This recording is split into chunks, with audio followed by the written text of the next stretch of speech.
Hi friends, welcome to Sangeetha Samayal. Sangeetha சமையலில் ரொம்ப யூஸ்ஃபுல்லான kitchen tips, money saving tips, time saving tips எல்லாம் தான் ஃப்ரெண்ட்ஸ் பார்க்க போகிறோம். தயவுசெய்து வீடியோவை ஸ்கிப் பண்ணாமல் முழுமையாக பாருங்கள். அப்போ தான் நான் என்னென்ன டிப்ஸ் சொல்லியிருக்கேங்கிறது உங்களுக்கு புரியும்.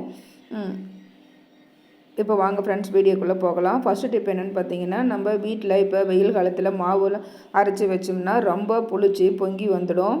அந்த மாதிரி வராமல் இருக்கிறதுக்கு என்ன பண்ணலாங்கிறது தான் பார்க்க போகிறோம். பாருங்கள், நான் பெரிய பாத்திரத்தை தான் வச்சுருந்தேன். அப்படி இருந்தும் பொங்கி வந்துடுச்சு. இப்போது அதுக்கு நம்ம வீட்டில் வாழை இலை இருக்கும் இல்லையா ஃப்ரெண்ட்ஸ், வாழை இலையோட இந்த தண்டு பகுதியை மட்டும் எடுத்துக்கோங்க.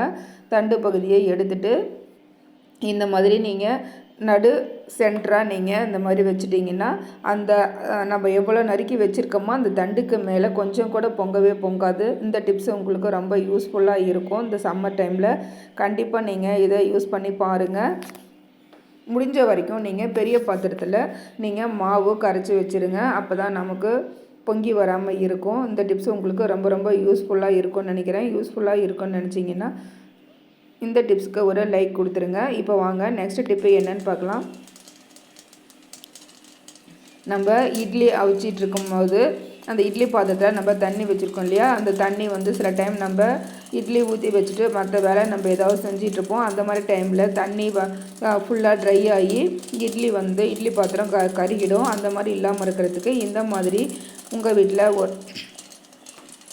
ஒரு ரூபா காயின்ஸ் இருந்தால் அந்த சில்லறையை ₹1 ₹2 அந்த 3 காசு நீங்கள் இந்த தண்ணியில் ஆட் பண்ணி விட்டிங்கன்னா சலசலன்னு சவுண்டு வரும்.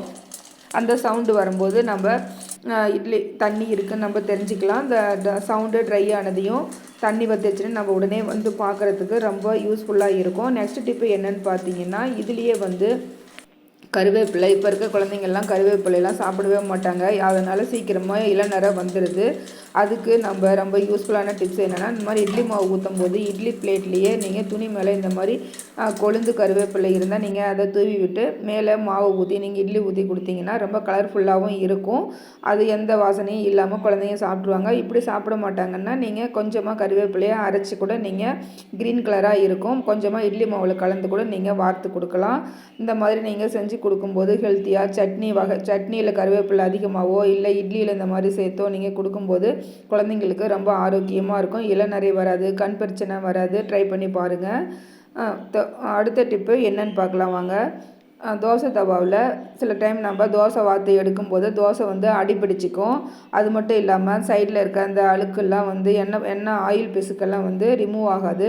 அந்த மாதிரி இருக்கும்போது நீங்கள் ஸ்டவ் ஆன் பண்ணிட்டு நல்லா தோசை தவாவை சூடு பண்ணிடுங்க. சூடு பண்ணிவிட்டு இந்த மாதிரி ஐஸ் கட்டி ஒன்று எடுத்து இந்த மாதிரி நீங்கள் தேய்ச்சி கொடுத்துட்டு ஒரு காட்டன் கிளாத் வச்சு நீங்கள் க்ளீன் பண்ணிடுங்க. க்ளீன் பண்ணிவிட்டு நெக்ஸ்ட்டு நீங்கள் தோசை மாவு ஊற்றி பாருங்கள். சும்மா ஹோட்டலில் எப்படி நமக்கு ப்ளெயின் தோசை நம்ம வாங்கி சாப்பிடுவோமோ அதே மாதிரி இருக்கும். நான் நெக்ஸ்ட்டு பாருங்கள் அந்த மாதிரி தான் உங்களுக்கு ஊற்றி காமிச்சிருக்கேன். பாருங்கள், எனக்கு எவ்வளோ சூப்பராக நல்லா கிறிஸ்பியாக முறுமுறுன்னு வந்திருக்கு பாருங்கள். இந்த டிப்ஸும் உங்களுக்கு ரொம்ப யூஸ்ஃபுல்லாக இருக்கும். ட்ரை பண்ணி பாருங்கள். கண்டிப்பாக 100% இதே மாதிரி ஹோட்டல் சுவையில் நல்ல கிறிஸ்பியாக வரும் ஃப்ரெண்ட்ஸ். ட்ரை பண்ணி பாருங்கள். இந்த டிப்பு உங்களுக்கு ரொம்ப பிடிச்சிருக்குன்னு நம்புகிறேன். பிடிச்சிருந்தா அந்த டிப்புக்கும் ஒரு லைக் கொடுங்க. வீடியோவை ஸ்கிப் பண்ணாமல் முழுமையாக பாருங்கள். அப்போ தான் நான் என்னென்ன சொல்லியிருக்கேன்னு புரியும். நெக்ஸ்ட் டிப்பு என்னென்னு பார்த்தீங்கன்னா, நம்ம பருப்பு வகை துவரம் பருப்பு, கடலைப்பருப்பு, நம்ம பாசிப்பருப்பு எது வாங்கியிருந்தாலும் கொஞ்சம் நாளில் வண்டு பூச்சிலாம் வச்சிரும். அந்த மாதிரி இல்லாமல் இருக்கிறதுக்கு நம்ம கடையில் இருந்து வாங்கி வந்ததும் இந்த மாதிரி ஒரு கடாயில் போட்டு நீங்கள் லைட்டாக நீங்கள் இந்த மாதிரி வறுத்துட்டு ஒரு பாக்ஸில் நல்லா ஆற வச்சு ஒரு பாக்ஸில் போட்டு நீங்கள் ஸ்டோர் பண்ணி வச்சுட்டிங்கன்னா எவ்வளோ நாள் ஆனாலும் வண்டு பூச்சி வராது ஃப்ரெண்ட்ஸ்.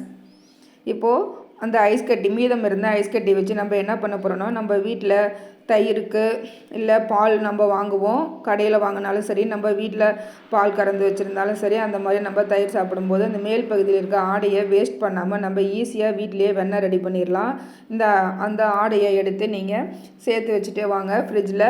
அது ஒரு 1 வீக்குக்கு ஒருக்கா இந்த மாதிரி எடுத்து ஐஸ் கியூப் 2 போட்டு மிக்ஸி ஜாரில் பல்ஸில் வச்சு தான் நீங்கள் ஓட விடணும். நீங்கள் ஃபுல்லாக வச்சிங்கன்னா, ஸ்பீடு வச்சிங்கன்னா வராது, நுரைச்சி போயிடும். நான் பாருங்கள் அந்த மாதிரி தான் எடுத்துக்கிட்டேன். இந்த மாதிரி ஹெல்த்தியாக நம்ம வீட்லேயே நெய் ப்ரிப்பேர் பண்ணிக்கலாம். வெண்ணெய் ரெடி ஆகிடுச்சு. நான் இதே மாதிரி தான் எங்கள் வீட்டில் நான் நெய் காய்ச்சி எடுத்துக்குவேன். இந்த வெண்ணெயை நான் நெய் பாருங்கள் காய்ச்சிருக்கேன். அதுவும் இதுக்கும் அடுத்து இதில் ஆட் பண்ணியிருக்கேன். இதே மெத்தடை நீங்களும் யூஸ் பண்ணி நீங்கள் அந்த ஆடையெல்லாம் வேஸ்ட் பண்ணாமல் இந்த மெத்தடில் நீங்கள் நெய் காய்ச்சி பாருங்கள். இந்த டிப்ஸ் ரொம்ப ரொம்ப யூஸ்ஃபுல்லாக இருக்கும். நல்லா வீட்லேயே பர்ஃபெக்டாக நல்லா வாசனையாக கெமிக்கல் இல்லாத நெய் நாம்ளே ரெடி பண்ணிட்டோம். இதுக்கு ரொம்ப நேரம்லாம் ஆகாது ஃப்ரெண்ட்ஸ், ஒன்லி 5 மினிட்ஸ் போதும். நான் பாருங்கள் அந்த ப்ரிப்பேர் பண்ணின வெண்ணெயை எடுத்து இந்த மாதிரி ஒரு பவுலில் போட்டு நம்ம தண்ணி விட்டு நல்லா கழுவி எடுத்துக்கலாம். கழுவி எடுத்துட்டு இந்த வெண்ணெயை நல்லா வாஷ் பண்ணிவிட்டு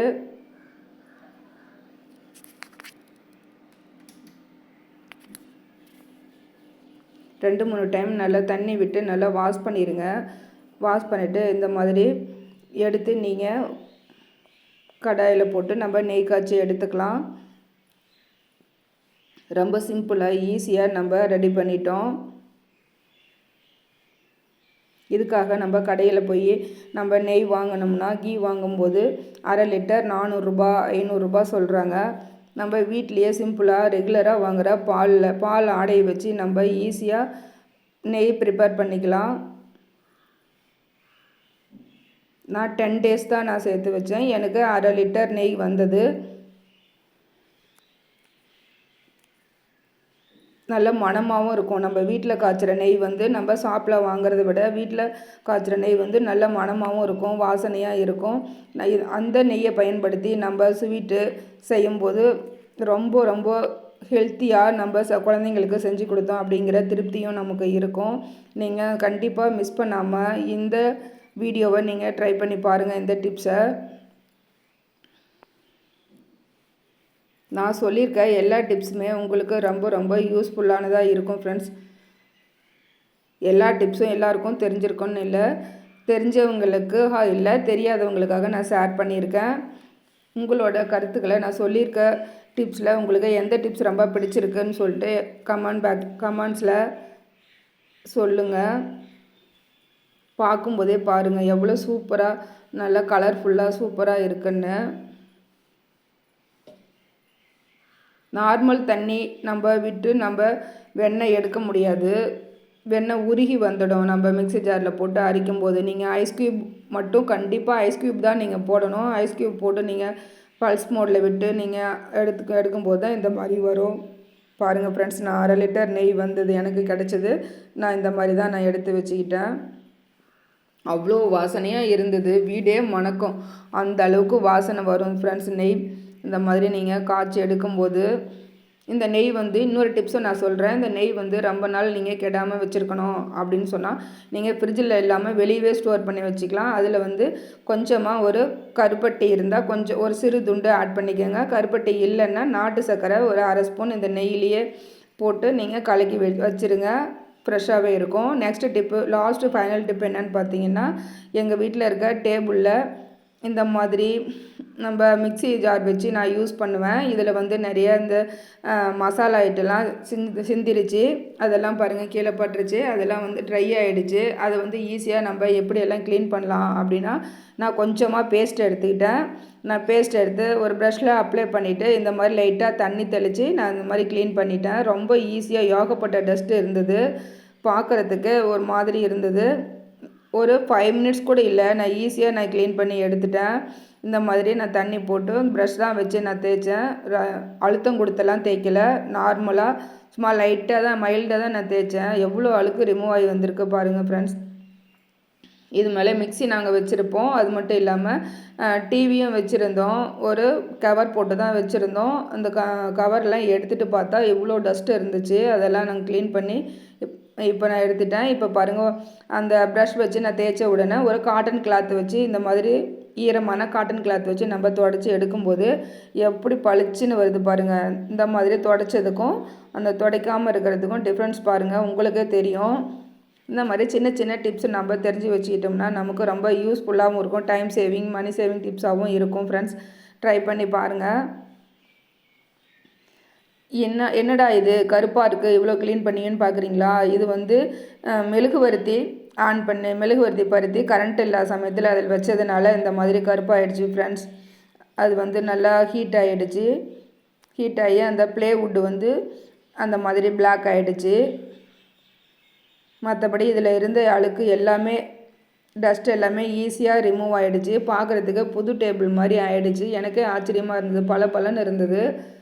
கொஞ்சமாக ஒரு அரை ஸ்பூன் கூட இல்லை, பேஸ்ட்டு தான் ஆட் பண்ணி தண்ணி மட்டும் தெளித்து தான் க்ளீன் பண்ணேன். அவ்வளோ அழகாக சூப்பராக பளிச்சுன்னு இருந்தது ஃப்ரெண்ட்ஸ். நான் சொல்லியிருக்க எல்லா டிப்ஸுமே உங்களுக்கு ரொம்ப பிடிச்சிருக்கும். பிடிச்சிருந்தால் லைக் பண்ணி ஷேர் பண்ணுங்கள். தேங்க்யூ.